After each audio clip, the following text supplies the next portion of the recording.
Peter, Jello, Carlo, malaking utang na loob namin sa inyo. Pasensya na kayo kung naabala namin kayo.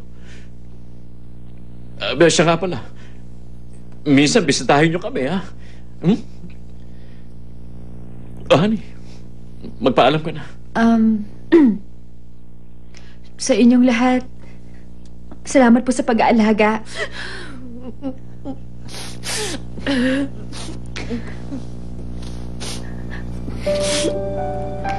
Araw-araw niyo po akong pinagluluto. At nung sports activity, bumili kayo ng pizza. At nagpa-picture kasama kami. Inibitahan niyo ang mga kaibigan ko. Nung nag-outing tayo sa beach. Binigyan niyo pa ako ng party. Para po sa akin. Hindi ko yun malilimutan dahil mahalaga yung alaala. Lahat na nangyari sa akin sa bahay na ito, talagang... Honey. Sorry, Jello, kung palagi mo ako nagiging problema.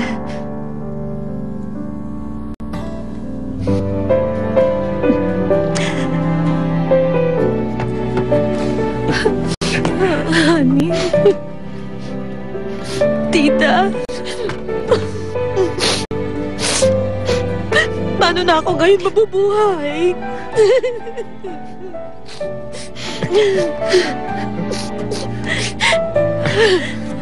Mas pinapahirapan mo lang na si Honey.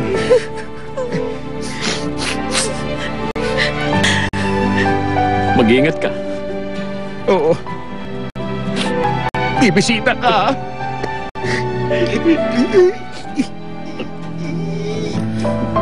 Tayo na, honey. Oo.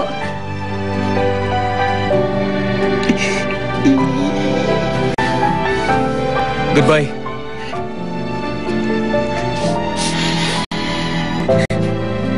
Alis na kami.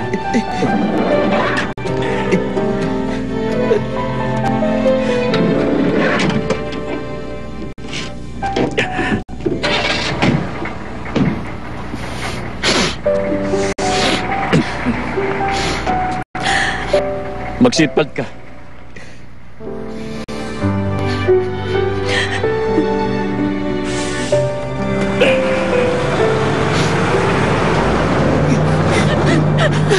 Honey!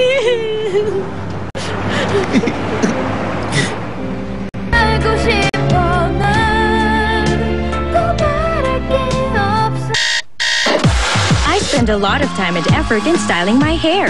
Pero dahil sa pabago-bagong weather, madali